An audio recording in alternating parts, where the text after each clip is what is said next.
many of us probably know a true American hero, a man or woman who has served this country in one of the many military branches. But how many of us know an American hero who has ripped boxes of exquisite basketball while fighting for this country abroad? Today, they share their story. Try to catch me howling at the moon. That's not something you see every day, but only at trade night. Mr. Trevor Lawrence. What are we doing? This is out of this world. Today is definitely the craziest day ever at a card show. A lot of time ahead and a lot of opportunity to make this place special every day. So, all right, what's going on YouTube? Card Collects 2 coming at you here with a brand new video. And today we are back for another episode of Collections, Card Shops, and Collectors, a series highlighting the best hobby has to offer. And while it has been a while, I think this one will make up for the delay. I'm here with my guy Alex, Army ATC 22 online, and I think we're going to, I know for a fact, we're going to have a fun chat today about his experience in collecting and how his videos were some of the earliest ones I watched, so we'll get into all of that today. But Alex, I appreciate you coming all the way out here to film with us. I appreciate it, Ryan. I mean, you're hosting this big trade night and drove 7.5 hours to get here. Like, we were actually having our own show in Richmond, and I changed my plans to come here for this. Well, we'd love to hear that. Yeah, I've told you for a while now. I was like, I want to come to your trade night, one of your trade nights, and I figured this was the best one to do. Yeah, I think this one is. I think this one's going to be pretty fun. So definitely appreciate you guys, making that trip. That's a while. So, but yeah, I want to get into your story because I've known you for a while. I don't know how much you know about this, but I was talking to Brian, the guys originally before we filmed this, and your videos were actually some of the very first ones I ever watched on YouTube. I talk about it a lot, but when you go back to the early card YouTube days, that didn't look like there wasn't really a lot on there, right? I remember watching guys like Bucknell Bison was on there, you were on there, Chris from Cards Infinity was on there. There were a couple guys, but for the most part, it was like forums, like Sports Card Forum, Blowout Forums, stuff like that, where I spent a lot of time. But tell me, how did you get into, uploading videos on YouTube 15 years ago? All right, so back in 2008, I was at work, and it was one of those family days, bring your kids to work if you wanted to and everything. And the military tries to promote a lot of that with the work-life balance and everything, trying to be family-oriented. Sure. So it was just a regular day, and all of a sudden one of my coworkers actually had a box of 2008 Topps Chrome Baseball. Like, I haven't seen a pack of cards for years. Yeah. I don't know what happened from middle school time frame to then. Nothing. I think it's called puberty, maybe. I don't know. But so he was sitting there opening packs with his son, and all of a sudden an autograph came out. Like, I stopped really collecting or doing stuff with my dad before autographs, jerseys, and everything happened, even the inserts in the 90s. Right? So seeing that just sparked my interest. Like, I needed a hobby to, do stuff with my son and everything, because he was young at that age. Sure. And so I did a little bit more research, and I found out that the card hobby was booming back in 2008. Like, that's when, Exquisite was not so expensive as it is now. That's really kind. Yes, and that was a lot of different things. So I was down stationed in North Carolina during the time frame, and close by to Cards Infinity, who was at the time Wilmington, North Carolina, an hour away. I didn't know that. Yeah, and I went down there and I met Chris. One of the, if not, I believe, the first person to ever break boxes online for anybody. Yeah, definitely one of the first people I remember seeing. I would be hard-pressed to know that somebody out there did it before he did. So he gave me a little insight and everything, and from there, it's just, it went crazy. I did some research like everyone does. Yeah, sure. Right, on YouTube and eBay and stuff, and I saw people were doing mail days, doing some other things, not so much breaking. Yeah. So I was just like, why don't I get behind the camera? Tell my story. Yep. With it. So that's what I started again. Do you remember what the first thing you ripped back was? I do. What was it? So I got a box of Triple Threads 08 baseball. That's pretty good. And it's nuts. That's how it got me really hooked into it. Oh, yes. What'd you hit? So I hit a Jason Bay auto out of 10 and a David Ortiz MLB LOGOMAN. Wow. Yeah. You were probably hooked for life. Oh, I was. Yeah. I was, and I didn't understand really at that time frame, so I got a little bit more learning about eBay sellers back then. A lot of people, the case hits once they're pulled. People are selling those boxes, the rest of the boxes, just trying to make their money back. Yeah. Because the big, like the white whale back then, and Yeah. everything was already pulled. Yeah. Yet that was hiding inside. Yeah, I remember that. It's funny you mentioned that. It's such a topic that isn't quite discussed as today, but it was a big deal back in the day. It's like now there's, crazy cases, you see it all the time, but back in the day, that was very much the thing. Is like, I remember people quoting at card shows like, yeah, you can get these on eBay for cheaper, and dealers would say, well, the case hit's probably gone. And I didn't understand it in the time, and now looking back on that, it's like, yeah, people hit the case hit and just sold the rest of the box on eBay just to recoup some of the money. People thinking they're getting boxes with a fair shot, but in all reality, when cases weren't really like crazy like that, it's funny you bring that up. But what we talked about in the intro, you were obviously deployed.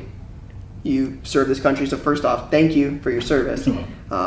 It's cool to be able to say that to you in person after watching your videos so many years ago and being inspired then. But obviously having done it so long now, just really being inspired. But you served. Did you upload videos while deployed? Oh yes. So I went on 4 deployments. By the time I was already back into doing card content, Okay. I've already done 2 deployments. So those first 2 was nothing, but the second 2, I found out that most mail that we get, in through the APO, Okay. the Armed Postal Office, I believe that's what it's called. Okay. Armed Forces Postal Office. Like, it's just like any other mail. So what I was doing was ordering straight through blowout cards, and they would ship it from leaving Virginia, their hub in Virginia, to my hand in Afghanistan. It was about 5 days.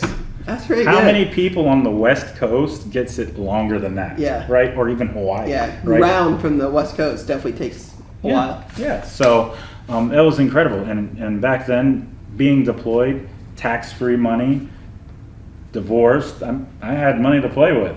Yeah. So I broke out my 3 megapixel webcam and was creating videos of me opening different types of boxes, and because the internet was real slow, taking 3 hours to upload. Yeah, sure. Right, and it's 3 hours to upload now because you have the highest of the highest definition and everything. Sure. Back then, still on my YouTube channel are some of those videos. Really? That are. Like the OG ones from those dates? Yes. That's crazy. Yes. We gotta watch those. Yes, it's nice. Now, do you remember, kind of your craziest pull while you were deployed? Anything that kind of stands out? So recently on Instagram, I have posted some clips of those old ones. Yep.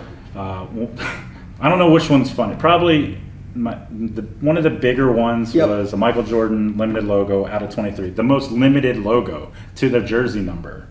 From a case of Exquisite. And then the funniest one is I did 2 tins of 0910 Exquisite.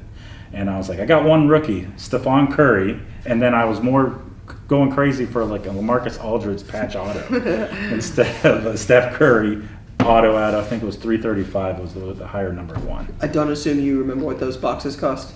They $350, $400 back then. That's crazy. Right?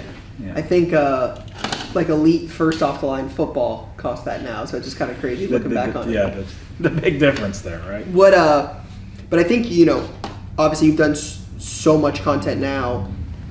I just remember watching them so much. Talk a little bit about some of your more memorable pulls. Maybe the LOGOMAN. I know. What was that like? So back in 2008, when I found out about doing everything online and stuff, I saw that there was this miraculous thing called group breaks. Yep. Right. An easier way for collectors to get into a higher value dog, even though it was $400 box of Exquisite back then, that was still a lot of money for individuals. Sure. Inflation happens over the years, right? So getting with a group of 29 other individuals and breaking that cost in between a couple of boxes helped out. Back then on YouTube, we had there still is a big group of individuals on YouTube, and I talk to people about this all the time. People on YouTube don't know that there's a community on TikTok. Don't know there's a community on Instagram. Yeah, don't know sure. there's forum. People. Yeah, sure. They don't. They think that that's the only community, and when they finally 100%. come out, they don't understand. Yeah. It's everywhere. That's very, very, very true. Yeah. And so we had a really tight group of individuals that we didn't do it to make money. I would post a group break saying, this is what I got it from Blowout for this cost. This is what for splitting, the 5 boxes of top loaders and the penny sleeves between everybody, right? And the shipping was like $250. So your prices was at cost type of breaks. And so I did a few. In the very first basketball one I did, everyone's just like, do it in your uniform for once. Don't do it in regular clothes, do it in your uniform. I was like, fine, I will. And of course, I think the break ended up being like an SP Authentic box, a Threads box, and an exquisite 07-08 Durant's rookie year exquisite box. So the funny thing about it is no one had those boxes of exquisite anywhere, except for Chris from Cards Infinity. I drove down to Wilmington an hour away to get one box of it to add to the group break. And it just so happens in that box was the 101 dual LOGOMAN of John Stockton and Steve Nash. That's crazy. So you hit it for someone else got it? The story gets better. Right. So in the video, which is still on YouTube, the whole thing, I say, back then it was more than just PayPal. People were sending in payments via checks, via cash, mail. via mail. Yeah, 100%. So someone got the actual 2 teams, but he only sent money for 1. And the breaks already happened. Back then, nothing was live. We recorded it and uploaded it later. So knowing what has came out, like I waited for him to send the payment, and then finally when it came in, I'm like, you only have half a payment here. And he's like, well, I only want 1 team. I'm like, well, you had the Jazz, and I forget what the other team was. And he picked the other one. So that means the Jazz has to fall to the person who did the break, so they fell to me. What makes it even crazier, do you know who Sasha P is on Instagram? So he does a lot of the old school rookie basketball players on card signatures. That's like his collection. Right? Sure. That's who it is. That was the guy that didn't send in. His name used to be Xander the Great. Gotcha. Give him a shout out on it, right? But he's just recently, I've been talking to him on Instagram and everything, and he's just like, by the way, I'm the person who didn't send in the other payment. I should have the other part of that. So going full circle now on Instagram, Kimmy, who's everyone's going, seeing his got a crazy collection. That card finally showed back up. So ever since then, I've actually been searching everywhere, just see if I can find Where it. it's at. At the National in the last few years, just looking around all the bigger tables, and I couldn't find it, and it popped up. He's trying to buy it now from Kimmy because he wants to go full circle. I was supposed to have it, and now wants to get it. So if that happens, that'd be incredible. What a card. What a card. What do you think, you've obviously been in it so long, you rip boxes of cards in Afghanistan. What do you think the biggest thing, what are some of the things that stand out to you, I guess, as biggest differences you've seen from when you were ripping boxes then and collecting cards and uploading content to right here today, sitting in my shop, chatting about the hobby? What do you think the biggest things you've seen that have changed? There's more people and more avenues to do it. Sure. Right, back then, how it's progressed from, just individuals buying a box online and having someone rip it for them offline, not being live. Yeah, that's crazy to kind of think about now. Well, it was like the group breaks, going back to that aspect. Sure. You posted a YouTube video saying, I'm going to bust this. This is what I'm going to bust. And you would sign up in the comments. Yeah. Everyone would post a PayPal in the comments and pay. And then the next video you're waiting for is the random.org that was not live. Yeah. You think that can happen today? No, not at all, right? And then after that, you waited for a few days later for when the video, when the boxes come in. Every once in a while, you do a mail day with an update saying, hey, the boxes should be here any day. And then rip the boxes, not live, and then upload the video. So today, I still, that's what I was used to doing, getting into group breaks and waiting for videos. Today, I'll get into stuff with Blez and everybody else, even go on Whatnot and buy into breaks and everything. Sure.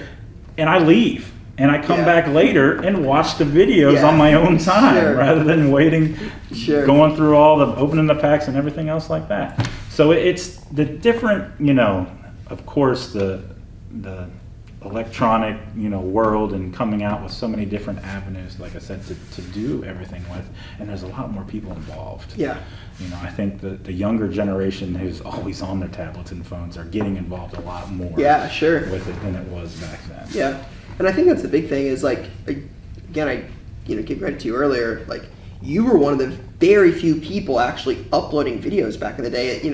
Now there's so many different people creating content, and it's, you get on YouTube and you type in sports cards or exquisite or card shop or card show. I mean, there's so many videos.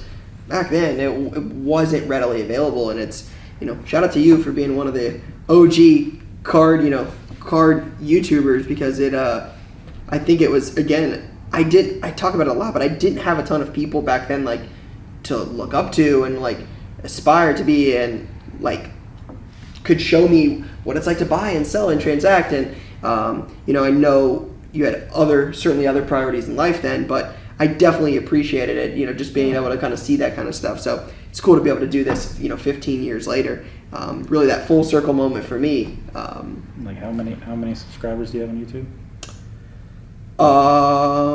I'm not sure. I know about 120. 120. Yeah, so 100x of what I have.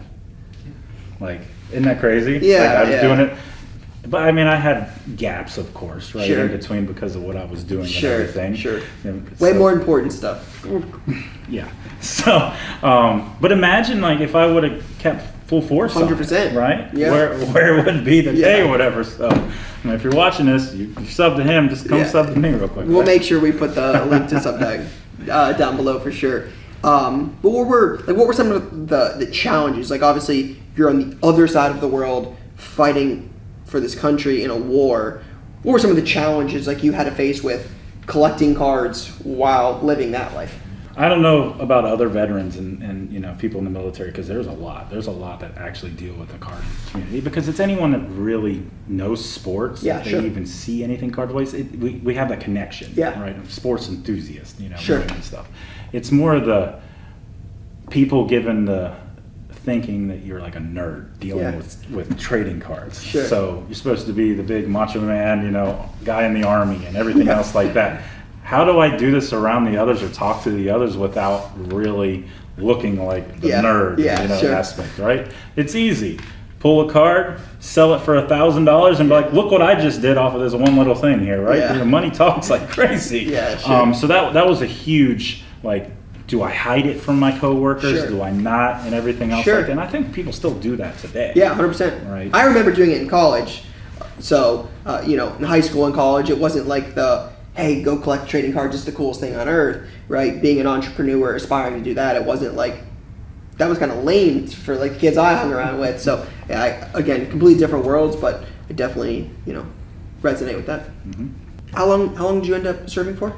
22 years. So last year, what's crazy is my lucky number is 22. Hey, I right? like that number. And last year, I finally, retired after 22 years in 2022. That's crazy. It's nuts that it came out that way. That's wild. So 22 years, 4 deployments. Yep. What led you to, again, you've collected cards, sounds like for a while. What led you to Pat Tillman? So, it's really funny is because rookies have how many cards come out of them? A lot. Right? Yeah. Not so much of the aspect of, yes, having the Army background and him being a hero and stuff like that is an easy decision. But if I'm going to do a collection, why do something that there's thousands and thousands and thousands of cards of? Sure. Actually, I did that once back in 2014. Okay. I was the Brandon LaFell super collector. Like, I mean, he played for your Patriots. Yeah. Right? I'm actually in one of the Beckett magazines as the Brandon LaFell Super Collection. I had, I believe, 151 of his 101s and so much other stuff. Yeah, sure. And I ended up actually selling it to a big Panthers fan before he got traded for a decent amount of money. Lucky you. But, but I was like, if I want to get into a collection of him because of the fact of what he did and everything, and having the ties to the Army, of course. Yep. And knowing he doesn't have as much stuff as everybody else. Everyone can go every table at the National had a Trevor Lawrence auto Yeah, on it, right? sure. And everything else like that. But The modern stuff is just so much more readily available. I saw 2 Pat Tillman cards throughout the whole Chicago National. And I think one of them we're going to see. Correct. Yeah.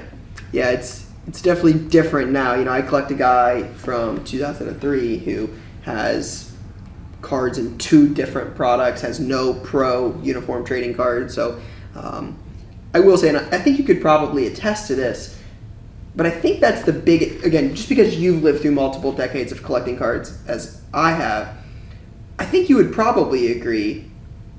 I think it makes it more fun. Donnie Nicky, who I collect, has cards, they're 20 years old now. He has cards in 2 products. I think that's what makes it fun for me, is that he's not at every single table. That it is more rewarding to find something of him, because there's not a million of them out there all the time. Like when I find one, it's like, wow, nice, I got another one. Like it's actually meaningful. Where it's like if you collect a modern guy, while everybody has personal ties and different reasons to collect people, like you said, if you want Trevor Lawrence, if you want Joe Burrow, who we have tons of, they're not necessarily unique. There are different versions of them. There's a lot of them. Pat Tillman doesn't have millions of trading cards. He has some very cool ones, some more common. But I think that's what makes it fun, is they're not everywhere every single day. It takes a little bit more effort and patience to amass a collection. Mm-hmm. I agree. You know, the thing that really sucks is that they're bringing him in more products. Sure. But their case hits. Yeah. Like the night moves, the marvels, you know, and everything else like that. I know he's in the Color Blast set for Prism Draft Picks this year. Yes. And and he actually has a base in Prism Draft also. So he has a whole bunch of different So my main, rainbow that I'm collecting of him is 2021 Prism, which has 46 different cards. 46 cards in one Prism Rainbow? For one Prism Rainbow. And that was 2 years ago. Yeah. Right? So, and of course they've added more since then. Yeah, sure. And finding the retail versions, everything else, that's the easy thing. Yeah. But it is all the stuff. I think I'm missing 9 right now out of the 46. And they're all numbered 15 or less. Right? And then you have... That's kind of crazy to think about. 9, 15 or less. Yeah. That's wild. Yeah, I know where the 101 is. Yeah, sure. It's not going to be a full rainbow. Yeah. But that's fine. Sure. It's still all of them next to each other is incredible. It took me 2 years to find a white sparkle, which just happened to get the National this year. Yeah. Right. And that's the hunt. Yeah. We love the hunt. 100%. That aspect. Yeah. But if Panini and Future Tops keeps making them case hits, it just makes it a little harder. Yeah, sure. Right. I'm at the Color Blast. I believe I saw it's $1,000 on eBay. I'm like, I'll take my chances getting the Cardinals in literally Pat Tillman player breaks in full cases of Prism Draft you can get on eBay for $25. Yeah. Much more reasonable. Well, yeah. I'll go for the gamble and still get a few of the different other colored cards come in. Other parallels. Right. Do you prefer his pro uniform stuff? It doesn't matter. Gotcha. It doesn't. I mean, it's the first non-pro uniform card that he has. I didn't know that. Yeah, he hasn't been in any other college products. He doesn't have any college cards at all? Mm-hmm. That's the first one. I didn't know that. That's really cool, actually. So what you've got a few things here. We want to obviously show some of these cool ones. Tell me a little bit about what we're looking at here. We can maybe save the best ones for the end. We'll probably show those last. But what are some of the other ones? And why do you like course, those? I brought the Night Moves from Clearly. This is Clearly. So Donruss has regular Donruss and clear Donruss, and he has the Night Moves and Marvels in both. Looks like a vertical Color Blast. Yeah, exactly. And this also has parallels. Does it really? Yeah, there's a 101. There's I think there might even be 1 out of 10. I didn't know that. Yeah, I think the good one looking was card. purple and everything. So, yeah. Good looking card. Of course, that's from this year. It's a case hit. Yeah. Like he didn't have any cards this year. All of a sudden, Donruss came out, and I was like, oh, case hit, case hit. Yeah. Donruss Killer, case hit, case hit. Now National Treasures, he has base cards, and I did know that. and 1 cut auto. inside all didn't know National that. Treasures. Interesting. The other product is Leaf Pearl. He has a cut auto and Leaf And Leaf Pearl Pearl. also. So The very, very expensive stuff. correct, Yeah. which is beautiful, beautiful set. Is that a field level? So this is a field level from 2019 Select. Yeah, those field levels. The Those Cosmic. Cosmics do look good. I picked this up in New Jersey when I was up there for work after I got out of the Army earlier this year. Okay. Traded a few different things for this. You don't see this car. Yeah, good looking parallel for sure. Yeah, I believe the Cosmics, I always say the Cosmics, the tie-dyes, and Nebulas. Yeah, The most Nebula is one of my favorite, for sure. Oh, yeah. Beautiful aesthetic cars. That would be really cool if you had a Nebula. Oh my It'd be an gosh! awesome I'm car. waiting for them to make like a manga Yeah. form and stuff and Yeah. everything like that. And so just, but so these next two are from the Rainbow. Okay. Right. I arguably believe if you don't have the 101, you don't have any lower number stuff, you gotta get the green camo. Yeah. Right. Makes sense. My mistaken, it's out of 15. Yeah, makes sense for an You know. Army guy. Yeah. So there's a green camo and a blue camo. Okay. Well, he wasn't in the Navy; he was in the Yeah, Army. yeah, makes right? sense. Green So- camo guy for sure. So then there's Okay. the lovely Oh, that's crazy. gold vinyl out of 5. Yeah, that's nice. So I have a green shimmer out of 5 also, but Okay. if you're looking at 2 cards out of 5, which Yeah. one do you want to see? Yeah, The gold vinyl, next which question. people think is a 101 Yeah, anyways sure. because Well, because it super is an fractors optic and like yeah, in, just Prison Draft Picks this year, it is a 101. that's just So yeah, it changes. The inconsistency I could do without, Yeah. but yeah, out of so 5, man, this is one of the 2 cards I said that I saw of Pat Tillman at the National, and I had to pick it up. So I was actually talking to the guy on Instagram prior to the National about this. about this card, but he was way off, like in what he was valuing it and everything. And then he went to Dallas and got it graded for RCR, and it came back a 9. Gotcha. And then he wanted a little bit more premium. Knowing that the whole Rainbow I have is not graded, I was taking it out no matter what if I was getting it. Yeah, I sure. didn't care. If I would have got that in the PSA 10, it So you would. either want them all raw or all graded? Yes. Gotcha. And the OCD part of me, if I'm getting them great, they're all going to be the same grade. Yeah, sure. Like, I would. You don't not, want 9s, 10s, 8s, no, 7s. there's a random 6 in Yeah, there, yeah, right, yeah. and everything. Makes total right. sense. So taking it out of that is completely fine. It's going to be in my collection. It's not going to go anywhere. Yeah, sure. So. What's is that Victory or which one? MVP? MVP. What is that? So what's that So one? this is his rookie card from MVP. Does he have a lot? He doesn't. So he has this, and then there's the horizontal. Fleer Heroes. Tradition? Yeah, Fleer Is that what that Tradition is? one. Those are the 2 that are considered. So he has his 2 rookie. rookies. Mhm. Does he have pack pulled autographs? No, not that I'm aware of. None. So the only way you can get him is on a cut auto or Yeah. like some old school. Like you have a JSA yeah, that I got from Golden. That's 16 by 20. signed with cert. Yep. That's cool. Yep. 2 rookie cards. That's crazy. 2001 MVP. Yep. I actually picked this up, I believe, at Santiago Sports. Did you? Yeah. That's cool. Yep, he had it in his case when I was up there in the same time that I got the Cosmic, and I had to pick it up. Yeah, SGC 10 Shout out to too. Tyler. That's crazy. What all right, So I got a few other things here. okay, these are your favorites. These are my favorites. We'll start with what my most recent pickup. Yeah, you right. This is nuts. This is I've never really thought about having a ticket stub. Yeah, sure. In a collection. Sure. But when I was up 2 weeks ago, I was at a trade night / there was a card show happening, and Okay. so I went to the LCS that was there, Collectors World. Sure. And they had a whole bunch of Pat Tillman's last game ticket stubs. Really? Graded. So That's cool. apparently what happened was guy that knew a guy had a whole sheet of these that were never used, because this game that was played was actually at the end of the year, because this game that was supposed to be played was right after 9/11.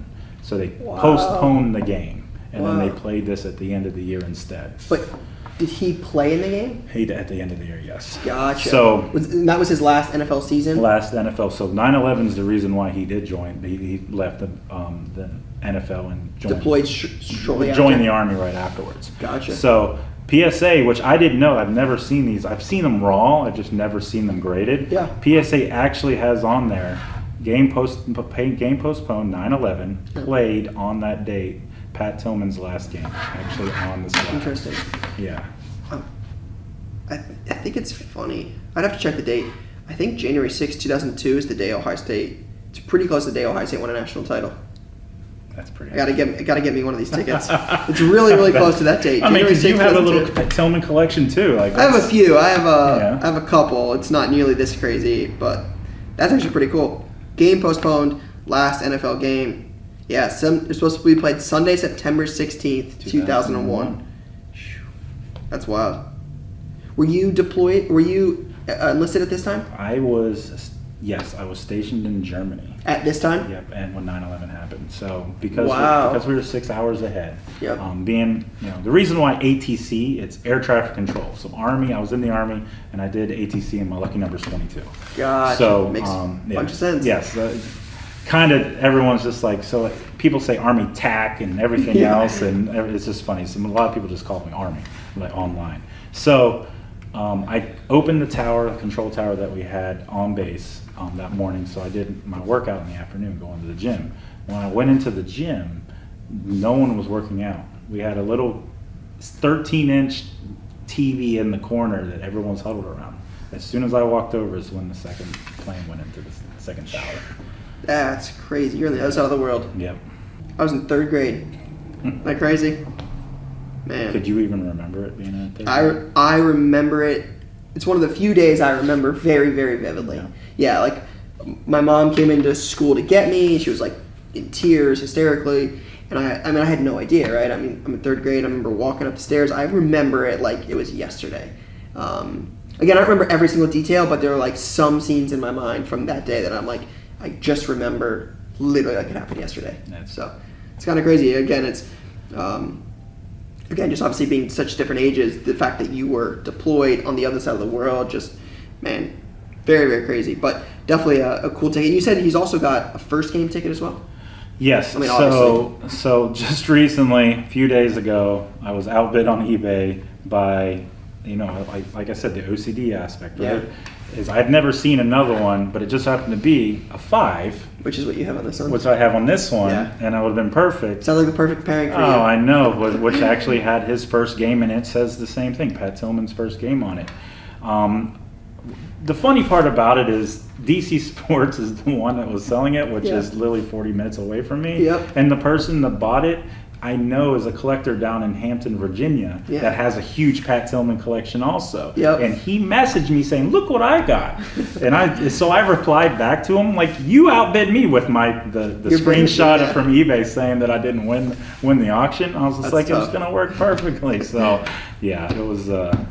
So what are the last two here? So the last two here, the first one, I don't know if everyone remembers from Atlantic City, because everyone doesn't like remembering the National at Atlantic City, right?